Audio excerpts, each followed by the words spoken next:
है और हमारे लिए ये सबसे बड़ा खुशी का कारण है। परमेश्वर का धन्यवाद करते हैं कि उसने हमारे लिए आज का जो दिन दिया है। चल रहा है तो परमेश्वर का धन्यवाद करते हैं कि परमेश्वर ने हमें एक मौका दिया कि हम उसके जन्म के विषय में, उसके बारे में, परमेश्वर के बारे में हम लोग जान सकें कि आज का इकट्ठा होना हमारे लिए वास्तविकता है क्या। परमेश्वर के अगर वचन से हम सालों साल, कितने लोग कितने सालों से, जैसे मैं लगभग हमें मसीह में आए हुए 20 साल लगभग होने वाला है। हम परमेश्वर के बारे में हर साल ये सीखते हैं कि प्रभु यीशु मसीह आए। लेकिन यहाँ पर मैं कुछ चीजों को आप लोगों के सामने रखना चाहता हूँ कि जो परमेश्वर ने हमें और आपको बताया है, जो हमें सीखना है, जो हमें जानना है। परमेश्वर तो जन्म ले चुका सन 2021 साल पहले, अब सन 2022 में हम लोग प्रवेश करेंगे कुछ दिन बाद।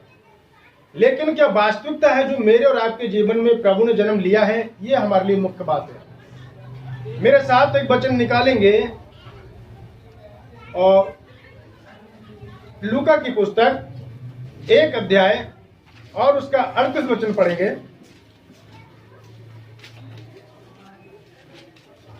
लूका रचित सुसमाचार उसका 1 अध्याय और उसका 38 वचन। मरियम ने कहा, देख मैं प्रभु की दासी हूँ, मुझे तेरे वचन के अनुसार हो। तब स्वर्गदूत उसके पास से चला गया। पहली बात यहाँ पर परमेश्वर का वचन क्या कह रहा है कि मरियम के पास जब एक संदेश पहुंचा कि तुम एक पुत्र को जन्म दोगी और उसका नाम यीशु रखा जाएगा। एक शुभ संदेश प्रभु का पहुंचा और शुभ संदेश वहां पर पहुंचा। शुभ संदेश पहुंचने के बाद स्वर्गदूत ने एक समाचार दिया और कहा, कितना बड़ा समाचार दिया। एक कुंवारी लड़की से एक संदेश मिलता है और परमेश्वर का स्वर्गदूत उसको बताता है कि तुम गर्भवती होगी और एक पुत्र को जनोगी और तुम उसका नाम क्या रखना, यीशु रखना। मरियम ने यहाँ पर, जो मरियम का किरदार है, यहाँ पर जो मरियम का कैरेक्टर है, उन्होंने अपने जीवन में कुछ भी नहीं सोचा कि समाज इसके विषय में मेरे लिए क्या बोलेगा, लोग मेरे क्या बोलेंगे, पड़ोसी मेरे क्या बोलेंगे, रिश्तेदार मेरे क्या बोलेंगे। किसी भी बात के विषय में उन्होंने अपनी लज्जा की परवाह ना करके एक ही बात उन्होंने बोला और क्या कहा। मरियम ने कहा, देख मैं तो प्रभु की दासी हूं।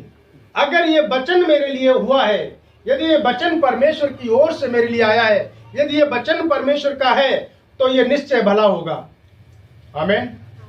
ये वचन भला होगा। यदि शुभ संदेश का वचन परमेश्वर ने हमें दिया है, तो ये वचन हमारे लिए भला वचन होगा। और मरियम ने अपने आप को विनम्र होकर, नम्रता पूर्वक, बड़े हम्बल होकर, एकदम बड़ा नम्र स्वभाव की होकर, और उन्होंने एक ही बात कहा कि मुझे इस वचन पर विश्वास है तो इस वचन के अनुसार ही हो। जो वचन मैंने सुना है उसके अनुसार हो। क्या आज जो वचन हम सुनते आए हैं, वर्षों से जो हम प्रभु के बारे में सुनते आए, क्या हमने कभी अपने आप को मरियम के तरह परमेश्वर के वचन के सामने समर्पण किया? क्या हमने अपने आप को परमेश्वर के सामने दीनता में ला के रखा कि प्रभु जो वचन तू मुझसे बात कर रहा है या जो वचन तू मुझे दे रहा है, ये तेरे वचन के अनुसार हो, ये तेरे वचन के अनुसार हो। हमें समर्पण करना है परमेश्वर के आगे। जो भी वचन हम परमेश्वर के द्वारा सुन रहे हैं, जो भी हम परमेश्वर की बातों के बारे में जान रहे हैं, हमें अपने आप को घुटनों के बल आकर परमेश्वर के वचन के लिए समर्पण कर देना है कि प्रभु तेरी इच्छा के अनुसार हो। हमें किसी की परवाह किए बिना, हमें बिना किसी के विषय में सोचे कि लोग हमारे विषय में क्या सोचेंगे, हमें मरियम के समान अपने आप को प्रभु की इच्छा पूरी होने के लिए क्या कर देना है, समर्पण कर देना है, परमेश्वर की इच्छा में छोड़ देना है। बाइबल बताती है कि मरियम नाम की बहुत लड़कियां थीं उस समय में, बहुत स्त्रियां होती थीं। मरियम नाम की बाइबल में अगर हम पढ़ते हैं तो मरियम नाम के बहुत लोग हैं। लेकिन परमेश्वर की वचन कहता है कि मैं अपनी दृष्टि उस पर करूंगा जो नम्र और दीन हो, जो परमेश्वर के वचन के कारण थरथराता हो। परमेश्वर की कृपा दृष्टि पाने के लिए हमें परमेश्वर के योग्य बनना है कि परमेश्वर को मेरे जीवन में जन्म ले। तो जन्म लेने के लिए कि प्रभु यीशु मसीह मेरे और आपके जीवन में जन्म ले, मेरे और आपके परिवार में जन्म ले, उसके लिए हमें और आपको तैयार होना है। हमें अपने मन को तैयार करना है, हमें अपनी आत्मा को तैयार करना है, हमें अपने जीवन को तैयार करना है कि आज के दिन जो क्रिसमस का दिन है, जो बड़ा दिन है, जो यीशु मसीह का जन्मदिन हम लोग सब मनाते हैं कि आज क्रिसमस है, वो यीशु मसीह का जन्म हो कहाँ रहा है। अभी थोड़ी देर पहले हम लोगों ने इतना अच्छा गीत गाया कि चरनी कहाँ मिलेगी, कहां पर जन्म हो रहा है? तारे बता रहे हैं, स्वर्गदूत बता रहे हैं कि प्रभु यीशु मसीह ने हमारे लिए जन्म लिया है। ये बड़े आनंद का सुसमाचार हमारे लिए मिला है। और जब मरियम ने यह बड़े आनंद का सुसमाचार सुना, वो आनंद का सुसमाचार क्या था? मेरे साथ पढ़ेंगे 2 अध्याय उसका 8 वचन से 10 वचन से 11 वचन तक। तब स्वर्गदूत ने उनसे कहा, मत डरो। मत डरो। स्वर्गदूत ने उनसे कहा कि मत डरो, क्योंकि देखो मैं तुम्हें बड़े आनंद का सुसमाचार सुनाता हूँ। ये बड़े आनंद के सुसमाचार के लिए हमें और अपने आप को क्या करना है? तैयार करना है। हमें और आपको यीशु मसीह के जन्म के लिए कि प्रभु यीशु मसीह मेरे जीवन में जन्म ले, मेरे हृदय में जन्म ले, मेरे दिल में जन्म ले, तो हमें और अपने आप को क्या करना है? तैयार करना है। मरियम की तरह हमें अपने आप को समर्पण कर देना है प्रभु के सामने कि प्रभु देख, मैं तो तेरा दास हूँ। प्रभु देख, मैं तो तेरी दासी हूँ। प्रभु देख, मैं तो इस योग्य नहीं था, लेकिन तूने यदि मुझे चुना है तो मुझे तो इस योग्य बना कि तू मेरे परिवार में जन्म ले, मेरे जीवन में जन्म ले, कि मैं तेरे योग्य बन सकूं। हमें अपने आप को परमेश्वर की उपस्थिति में, कि परमेश्वर हमारे लिए चुन रहा है, उसने हमें चुनकर बुलाया है, अपनी उपस्थिति में उसने हमें चुन चुन कर बुलाया है। ऐसे तो बहुत लोग होंगे आपके गांव में, लेकिन उन सब ने प्रभु को नहीं पाया। परमेश्वर ने चुना है। जैसे मरियम नाम की बहुत स्त्रियां थीं, लेकिन इसी मरियम को क्यों चुना? क्योंकि ये परमेश्वर के आगे इन्होंने अपने आप को शुरू से ही समर्पण में रखा था, पवित्रता में रखा था, विश्वास योग्यता में रखा था। और जब उन्होंने शुभ संदेश सुना, ये बड़े आनंद का जब उन्होंने सुसमाचार सुना कि तुम गर्भवती होगी और एक पुत्र को जनोगी, और वो पुत्र कोई मामूली नहीं होगा, वो उद्धार करता होगा, तब उन्होंने कहा, मैं तो प्रभु की दासी हूँ, प्रभु तेरा वचन मुझ में क्या हो जाए? पूरा हो जाए। क्या आज हम इस चीज को बैठे जो यहाँ पर लोग हैं, क्या हम ये सोच सकते हैं कि प्रभु तेरा वचन मेरे लिए पूरा हो, मेरे परिवार के लिए पूरा हो?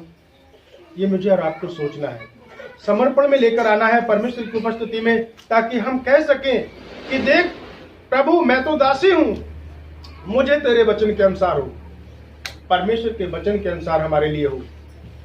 और परमेश्वर का वचन कहता है 2 के 10 और 11 में कि आज दाऊद के नगर में तुम्हारे लिए एक उद्धारकर्ता जन्मा है। हालेलुया। उद्धारकर्ता हमारे लिए एक जन्म ले चुका है।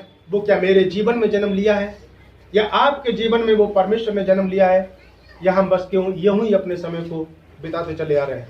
हमें इस बात को सोचना है कि वो प्रभु यीशु मसीह का जन्म कहां पर हुआ है। लोग, अभी हम गीत गा रहे थे कि लोग पूछ रहे हैं कि वो प्रभु कहां पर है, वो चरनी कहां पर है। लोग पूछ रहे हैं कि उन्हें मालूम नहीं है सटीक बात की प्रभु का जन्म कहां हुआ है। लेकिन हम जान चुके हैं कि परमेश्वर प्रभु यीशु मसीह हमारे लिए इस संसार में 2021 साल पहले जन्म दे चुका है। प्रभु यीशु मसीह हमारे लिए आ चुका है। और लिखा है बाइबल में कि आज दाऊद के नगर में तुम्हारे लिए एक उद्धारकर्ता जन्मा है, और यही मसीह प्रभु है, कोई और दूसरा नहीं है। कोई और हमें इंतजार नहीं करना है कि कोई और मसीह आएगा जो हमें पापों से छुटकारा देगा, या कोई और प्रभु आएगा जो हमें उद्धार का मार्ग बताएगा। हमें अब जो करना है, हमें परमेश्वर के सामने मरियम के समान अपने आप को आज्ञाकारिता में लेकर आना है, समर्पण में लेकर आना है, ताकि हम परमेश्वर की उस भली इच्छा को पूरा कर सके। और हम कह सके कि प्रभु देख, मैं तो प्रभु तेरा दासी हूँ, मुझे तू अपनी इच्छा के अनुसार, बट प्रभु तू अपनी भली इच्छा मुझ में पूरा कर। तो मसीह में मेरे प्यारे बहन और भाई, हमें इस बात को समझना है कि हम परमेश्वर की इच्छा को पूरा कैसे करेंगे।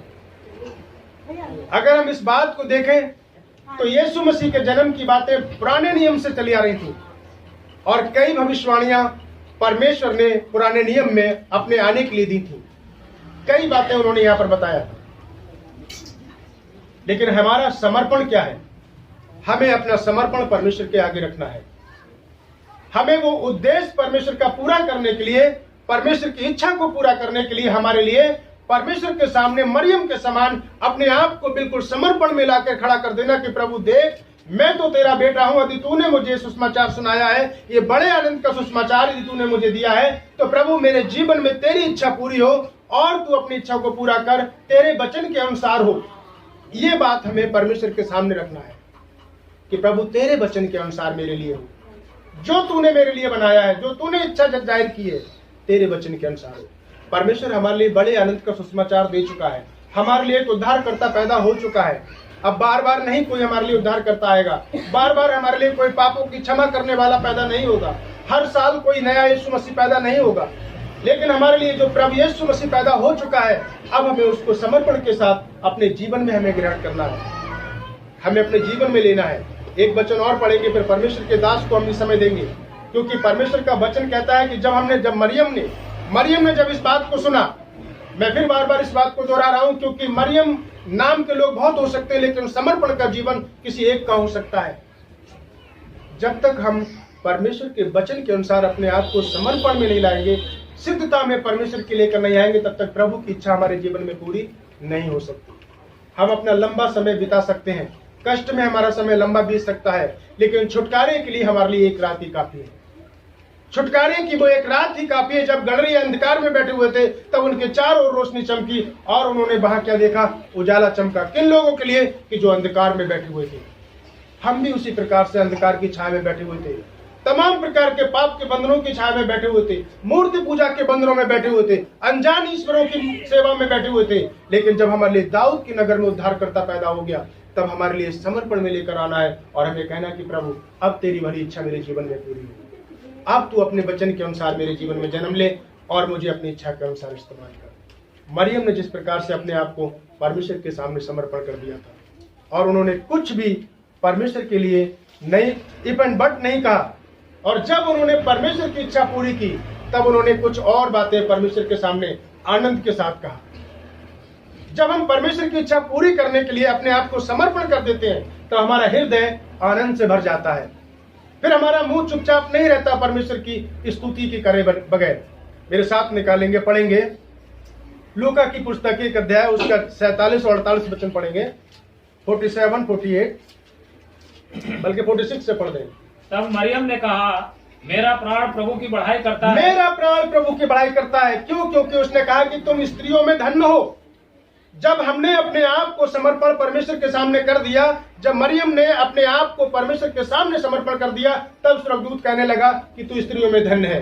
तूने किसी की परवाह नहीं की, तूने अपने रिश्तेदारों की परवाह नहीं की, तूने किसी की परवाह नहीं की, और तू मेरे पीछे चलने पड़ा है, और इसलिए तू क्या है? मनुष्यों में क्या है? धन्य है। और तुरंत परमेश्वर का वचन कह रहा है कि फिर वो कहने लगी कि तू स्त्रियों में धन्य है, और जो तेरे पेट में फल है वो कैसा है? वो भी धन्य है। जो वचन हमने ग्रहण किया है वो भी हमारे लिए धन्य है। और जब हम परमेश्वर की इच्छा के अनुसार अपने आप को परमेश्वर में समर्पण कर देते हैं, तब हम प्रभु की इच्छा के अनुसार धन्य हो जाते हैं। और जब हम परमेश्वर ने कहा कि तुम धन्य हो, तब मरियम कहती है 46 वचन में, जी भाई 46। तब मरियम ने कहा, मेरा प्राण प्रभु की बढ़ाई करता है। अब मेरा प्राण परमेश्वर की बढ़ाई करेगा। क्यों? क्योंकि परमेश्वर ने मुझे चुन लिया है, परमेश्वर की इच्छा मुझ पर हुई है, मैंने अपने आप को परमेश्वर के सामने समर्पण कर दिया है। अब मेरे जीवन से परमेश्वर की बढ़ाई होगी और उसकी महिमा करता है। हाँ, और मेरी आत्मा मेरे उद्धार करने वाले परमेश्वर से आनंदित हुई। और मेरी आत्मा मेरे उद्धारकर्ता से आनंदित हो गई। जब हम अपने आप को परमेश्वर के सामने समर्पण कर देते हैं बिना किसी परवाह के, तब परमेश्वर के लिए हमारा मुंह आनंद के साथ भर जाता है, स्तुति से भर जाता है। और मरियम ने जब अपने आप को परमेश्वर के सामने उसकी इच्छा पूरी होने के लिए समर्पण में सौंप दिया, तब वो कहती है कि मेरी आत्मा मेरे उद्धार करने वाले परमेश्वर से आनंदित हुई है, क्योंकि उसने अपनी दासी की दीनता पर दृष्टि की है। ये बड़ा शब्द है। हालेलुया। परमेश्वर के सामने दीनता में हमें लेकर आना है। मरियम ने अपने आप को दीनता में परमेश्वर की इच्छा पूरी होने के लिए समर्पण में सौंप दिया कि प्रभु तू चाहे जैसा कर मेरे लिए। यदि समाज मुझे बुरा भला बोल भी सकता है कुछ पल के लिए, लेकिन मैं जानती हूं कि तू मेरा उद्धार करता है। मेरे पेट से जब जन्म लेगा तो कहीं ना कहीं मेरे लिए भी एक ऊंचा स्थान होगा। और उसने बिना किसी मनुष्यों की परवाह किए बिना परमेश्वर को मौका दिया, परमेश्वर के वचन को मौका दिया अपने जीवन में।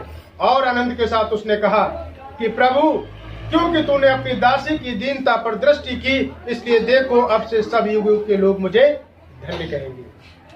हम परमेश्वर की जब इच्छा को पूरा करते हैं, परमेश्वर के वचन को पूरा होने के लिए हम उसकी इच्छा को पूरा करते हैं, तब हम भी परमेश्वर के साथ साथ बढ़ते हैं और धन्यवाद के योग बन जाते हैं।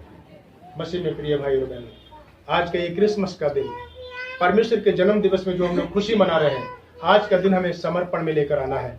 परमेश्वर का जो वचन हम सुनेंगे उसमें हमें परमेश्वर के आगे अपने आप को दीनता में लेकर आना है। मरियम के समान अपने आप को हमें परमेश्वर की उपस्थिति में कि प्रभु तेरे वचन के अनुसार मेरे जीवन में हो, मैं अपने आप को तेरे हाथों में सौंप देती हूँ, तेरे हाथों में सौंप देता हूँ। तेरी जैसी इच्छा हो प्रभु, अपनी इच्छा के अनुसार तू मुझे इस्तेमाल कर। परमेश्वर तू मेरे हृदय में जन्म ले, ये आज का समय हमें परमेश्वर के हाथों में सौंपना है। परमेश्वर इस वचन के द्वारा हम में से हर एक को दीनता सिखाए, ताकि हम प्रभु की उस वचन के लिए, जो मरियम कहती है कि प्रभु देख मैं तो प्रभु तेरी दासी हूँ, तेरा वचन मेरे अनुसार, तेरे वचन के अनुसार मेरे जीवन में हो। तो परमेश्वर से कहे कि प्रभु तेरे वचन के अनुसार मेरे जीवन में काम हो। परमेश्वर इन वचनों के द्वारा हम सबको बड़ी आशीष दे। सभी को जय मसीह। हम इस वचन के लिए प्रभु से प्रार्थना करेंगे और प्रभु अपने इस वचन पर आशीष दे और बैठे हुए लोगों को प्रभु आशीष दे। और हमारे बीच में जो है, शुभ नाम अपना विनीत भाई जो है, प्रभु से प्रार्थना करेंगे इस वचन पर प्रभु आशीष दे और अपने दास को भी आशीष दे, बैठे हुए लोगों को प्रभु आशीष दे और प्रभु के आने का उद्देश्य हमारे जीवन से पूरा हो जाए। इस वचन पर जो है प्रभु का अनुग्रह हो। हमारे बीच में विनीत भाई जो है प्रार्थना करेंगे। Hallelujah, hallelujah, hallelujah. मेरे परमेश्वर, धन्यवाद करते मेरे पिता इस सुंदर समय के लिए। प्यारे प्रभु, हजारों लाखों लोग इस समय को देख नहीं पाए मेरे परमेश्वर, लेकिन आपकी महान करुणा है प्रभु कि हम इस समय को देख सकते हैं। प्रभु बाइबल में बताती है कि आपकी करुणा है प्रभु, जिसकी वजह से हम जीवित हैं। परमेश्वर, हमने ऐसा कोई काम ही नहीं किया प्रभु कि हम अपने जीवन में एक सांस ले सकते हैं, लेकिन परमेश्वर सिर्फ आपकी दया से